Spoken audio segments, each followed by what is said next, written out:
안녕하세요. 신기반기 건설안전기사입니다. 이번 시간에는 교량 및 터널 관련 작업형 교재 94번에서 107번까지 14문제를 풀어보겠습니다. 94번 문제입니다. 터널 공사 시 터널 작업면의 조도 관련에 대해 다음 빈칸을 채우시오라는 문제가 나왔습니다. 영상은 나왔지만 실제 문제는 영상과 무관하게 바로 텍스트 문제로 풀이를 할 수가 있겠습니다. 자, 막장 구간입니다. 막장 구간은 어떻게 되죠? 막장 구간은 70럭스 이상이 돼야 되고요. 그리고 터널 중간 구간입니다. 터널 중간 구간은 50럭스 이상입니다. 그리고 터널 입출구라든지 수직구, 바로 내려가는 직선 수직구 구간은 30럭스 이상으로 안으로 들어갈수록 그 조도 기준이 더 엄격하다, 수치가 높다는 거 기억하시고 단위는 럭스의 이상이라는 거 70, 50, 30으로 기억하시면 좋겠습니다. 그와 더불어서 참고로 근로자 상시 작업 장소 조도 기준도 같이 정리해서 알아두시면 좋겠죠. 초정밀 작업 750럭스 이상, 정밀 작업 300럭스 이상, 보통 작업 150럭스 이상, 그 외 작업 75럭스 이상 이렇게 정리하시면 좋겠습니다. 95번 문제입니다. 터널 공사가 진행 중이다. 전방 시야 확보가 불가능할 정도로 조명은 좋지 못하며 바닥은 축축하게 젖은 상태이고 심지어 작업자들은 안전모도 제대로 착용하지 않았다. 환기 상태도 좋지 않은지 작업자들은 심하게 얼굴을 찌푸리기도 한다. 영상에서 확인된 터널 공사 현장의 불안전한 행동 및 상태 두 가지를 쓰시오라고 했습니다. 자, 정답 바로 확인하시죠. 어두운 불빛 등 조명 불량으로 작업 간의 충돌 위험이 있었습니다. 그리고 두 번째로는 개인 보호구 미지급과 착용 불량으로 분진이 흡입되고 있어요. 그러니까 개인 보호구가 미지급된 것도 있지만 실제로 받은 사람의 경우에도 착용이 불량하다는 거, 이 부분을 잘 지적해 주시면 좋겠고요. 세 번째는 바닥 습기 및 지하수 처리가 미흡해서 넘어질 우려가 있다든지 전기장치를 사용할 경우에는 감전의 가능성도 있다는 위험성이 있었습니다.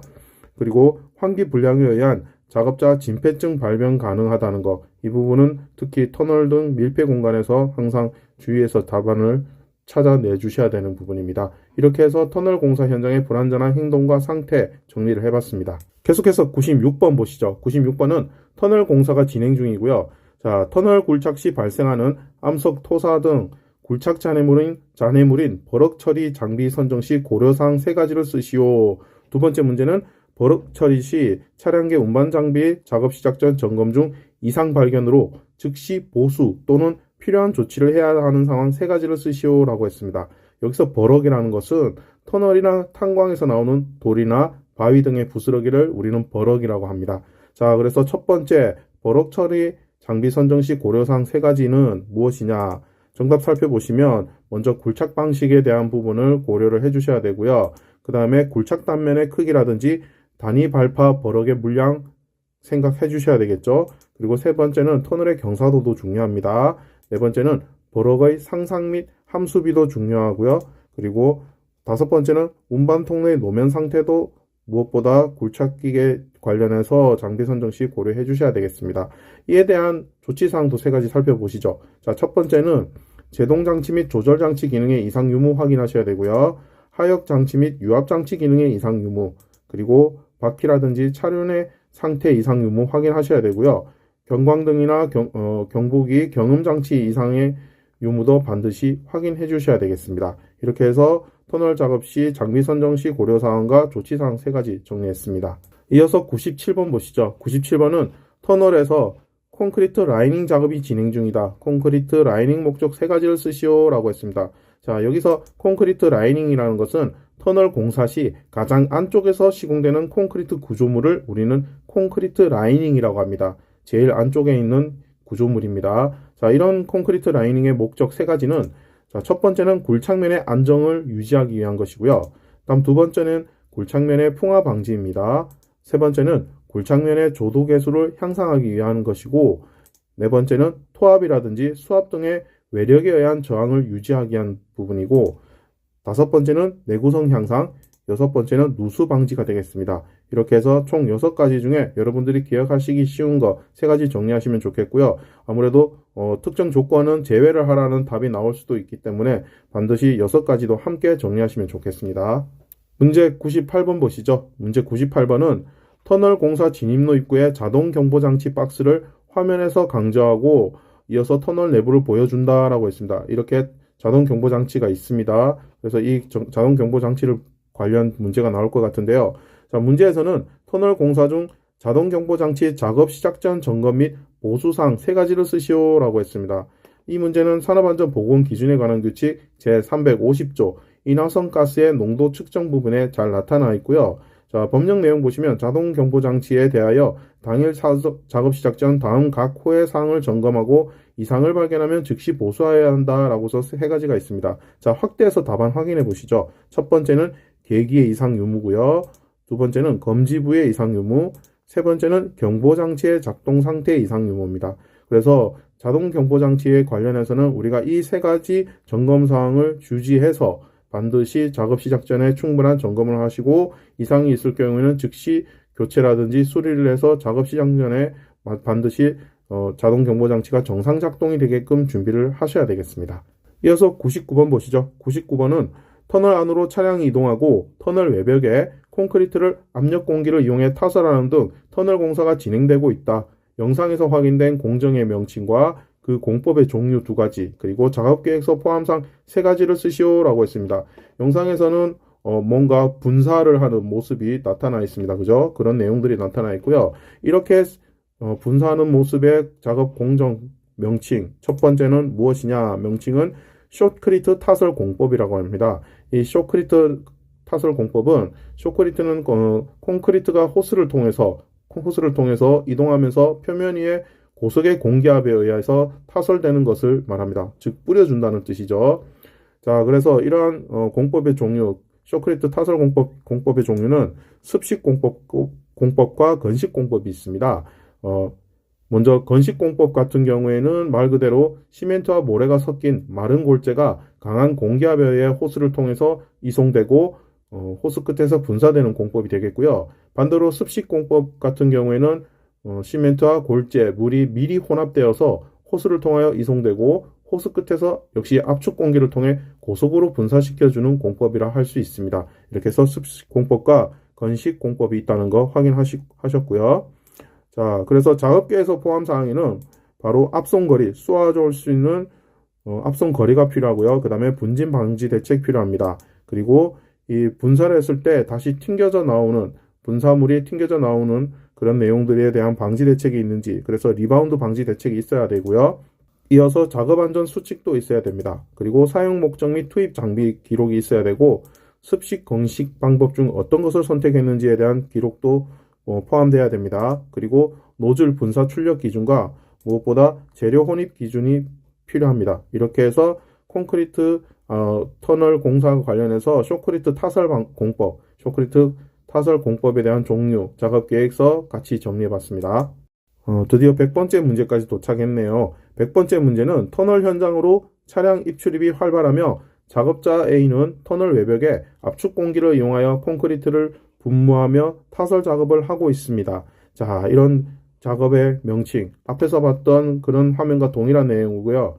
역시 콘크리트 타설 공법이란 걸 우리는 이미 학습을 통해서 알 수가 있죠. 자, 이런 콘크리트 타설 공법, 숏크리트 타설 공법에 대한 부분에서 터널 굴착 작업 시 작업 계획서 포함사항 3가지와 숏크리트 타설 시 작업 계획서 포함사항 2가지, 이렇게 해서 정리해 보도록 하겠습니다. 먼저 숏크리트 타설 공법은 터널 굴착 작업 시 작업 계획서에 이런 내용을 포함해야 되겠어요. 앞에서 본 내용 동일하게 굴착 방법과 터널 지보공 및 복공 시공 방법과 용수 처리 방법이 필요하고요.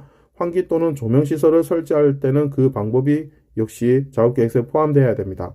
그리고 숏크리트 타설 시 작업 계획서 포함 사항은 이미 99번 문제에서 확인됐죠. 다시 한번 정리해 보겠습니다. 앞손거리, 분진 방지 대책, 리바운드 방지 대책, 작업 안전 수칙, 그리고 사용 목적 및 투입 장비 등이 작업 계획서에 포함되어야 되겠습니다. 자주 언급된 문제인 만큼 언제든지 출제될 수 있는 숏크리트 타설 공법 99번, 100번 문제를 통해서 한꺼번에 잘 정리를 해주시면 좋겠네요. 계속해서 101번 문제 보시죠. 101번 문제는 터널 굴착기를 동원한 굴착 모습이 등장하고 굴착 후 흙을 버리는 장면이 이어진다. 터널 굴착 방법을 선택하라고 했습니다. 그리고 작업계획 포함사항 3가지 작성하라고 했고요. 이런 모형의 터널 굴착 방법 어떻게 되는 거죠?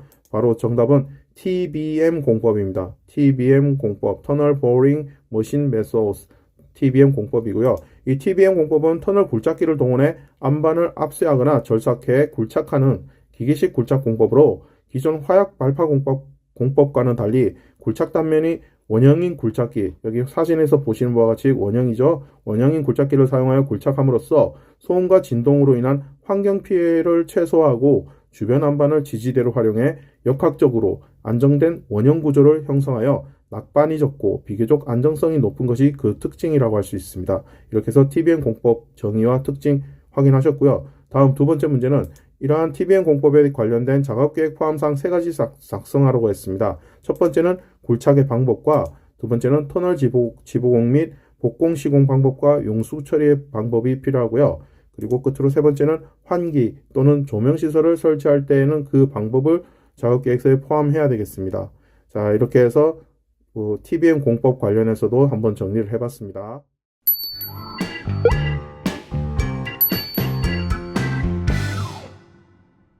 102번 문제는 터널 시공 안정성 확보를 위한 계측 항목 4가지를 쓰라고 했습니다. 어떤 계측 항목이 있어야 되는지 한번 간단하게 살펴보시죠. 첫 번째는 내공 변이 측정이 있고요. 두 번째는 지중 변이 측정이 있습니다. 세 번째는 천단 침하 측정이 있고요. 네 번째는 록볼트 축력 측정이 있습니다.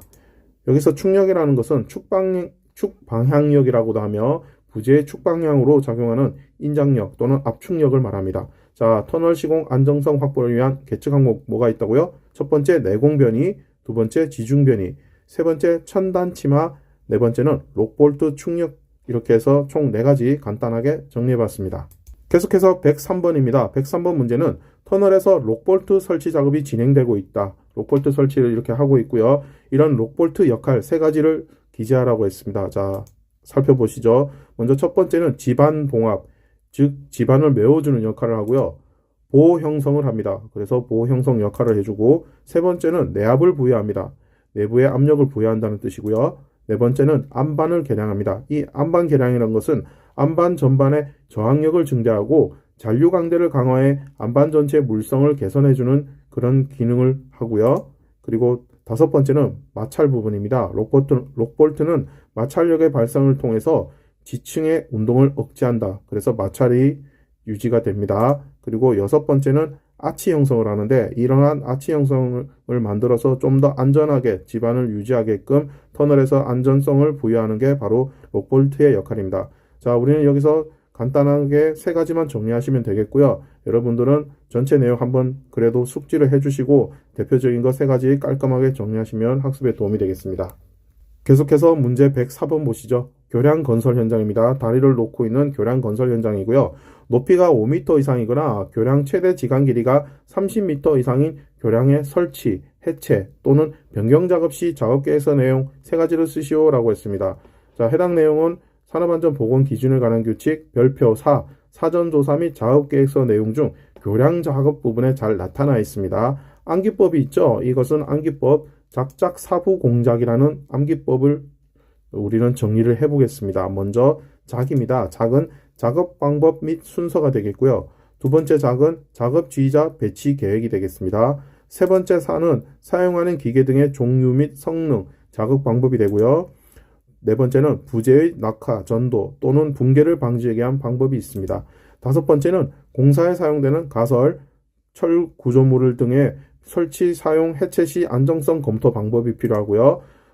여섯 번째는 작업에 종사하는 근로자의 추락 위험을 방지하기 위한 안전조치 방법이 필요합니다. 자, 전체적으로 봤을 때 내용이 길고 복잡한 것 같지만 세부적으로 보면은 작업 방법 순서나 작업 지휘자 배치 계획, 사용 기계 종류 이런 건 당연히 우리가 알고 있어야 되는 거죠. 그리고 근로자에 대한 추락 위험 방지, 그리고 가설 시설물에 대한 철골 구조물에 대한 설치, 사용, 해체 안정성도 당연히 알아야 되는 내용입니다. 그래서 상식적으로만 좀 더 편안하게 쉽게 생각하시면 얼마든지 답안을 쓰실 수 있습니다. 자신감 가지고 잘 정리해 주세요. 자, 역시 105번도 최대 지간 길이 30m 이상인 콘크리트 구조 교량 공사가 진행 중이다라는 내용이 나왔습니다. 자, 그래서 문제에는 재료, 기구 또는 공구 등을 올리거나 내릴 경우 사업주 준수사항 한 가지를 쓰라고 했습니다. 이런 경우 어떻게 해야 되죠? 바로 정답 보시죠. 이런 경우에는 근로자로 하여금 달줄이나 달포대 등을 사용하도록 법적으로 정해져 있습니다. 다음 두 번째, 중량물 부재를 크레인 등으로 인양하는 경우 사업주 준수사항 한 가지를 쓰시오라고 했습니다. 자, 중량물 인양 시 사업주 준수사항 어떻게 해야 되느냐? 크레인을 통한 인양의 경우, 자, 첫 번째는 부재에 인양용 고리를 견고하게 설치해야 됩니다. 인양용 고리를 견고하게 설치하시고요. 두 번째는 인양용 로프는 부재에 두 군데 이상 결속하여 인양하셔야 됩니다. 외줄거리, 한 줄거리 안 된다는 뜻이죠. 세 번째는 중량물이 안전하게 거치되기 전까지 거리 로프를 절대 해제해서는 안 됩니다. 거리 로프 해제 금지입니다. 자, 세 번째 문제는 자재나 부재의 낙하, 전도 또는 붕괴 등에 의하여 근로자에게 위험을 미칠 우려가 있을 경우 사업주 준수사항 한 가지를 쓰시오라고 했습니다. 자, 세 번째 문제에 대한 정답도 바로 확인해 보시죠. 이런 경우에는 바로 첫 번째는 출입금지 구역을 설정해 주셔야 되고요.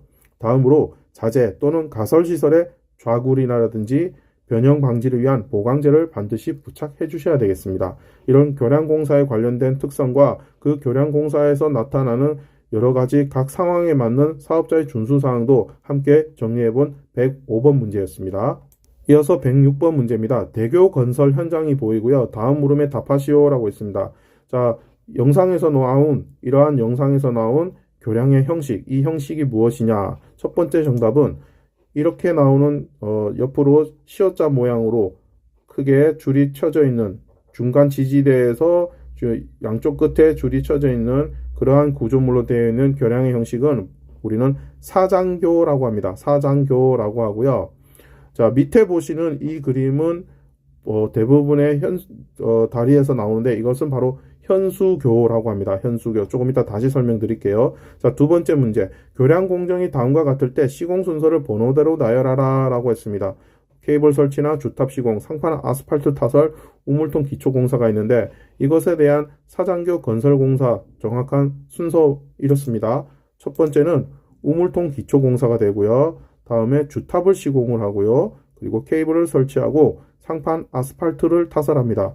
자, 우물통 기초공사하고 주탑을 이렇게 가운데 이게 주탑이 되겠죠. 이게 주탑을 세우고 그 다음에 케이블을 설치를 합니다. 케이블 양쪽에 시어자 형태로 양쪽 끝에 당기는 케이블을 설치를 해주시고 그 다음에 상판을 본 도로가 되는 상판 아스팔트를 타설을 해주십니다. 이렇게 해주시고요.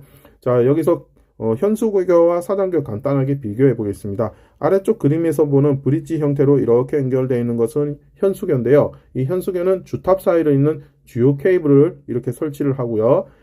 이 주 케이블에서 아래로 수직으로 되어 있는 보조 케이블을 내려서 교량의 바닥판을 지지하는 구조가 되겠습니다. 이것이 바로 현수교고요. 이러한 현수교는 모든 하중을 그대로 주탑이 받아들이기 때문에 집안이 분산된다는 그런 특성을 가지고 있고요. 반대로 사장교 같은 경우에는 주탑에서 교량 바닥판까지 직접 비스듬하게 케이블이 시어자 형태로 연결되어 있는 구조입니다. 그래서 여러 개의 케이블이 교량 바닥판의 하중을 직접 주탑으로 전달하고 있습니다. 직접 전달하고 있죠. 예, 수직으로 뭐 된 거 없어요. 그래서 여러분들은 이 사장교와 그리고 현수교의 사진을 통해서 어떤 다리의 차이점이 있는지 그 특성도 함께 정리해 주시면 좋겠습니다. 이어서 문제 107번 보시겠습니다. 107번 문제는 교량공사 현장이다. 교량 상판을 좌우 균형을 조절하며 시공하는 모습이 보인다 라고 있습니다. 이렇게 오른쪽에 그림과 같이 지금 교량이 건설되는 모습이 보이고 중간중간에 연결하고 있습니다. 자, 이렇게 연결하는 공법 명칭은 교량을 만드는 공법은 대표적인 게 바로 FCM 공법이라고 있습니다. 이 FCM 공법, 이 공법에 대해서 설명을 묻는 문제가 두 번째가 되겠네요. 바로 설명 들어가죠.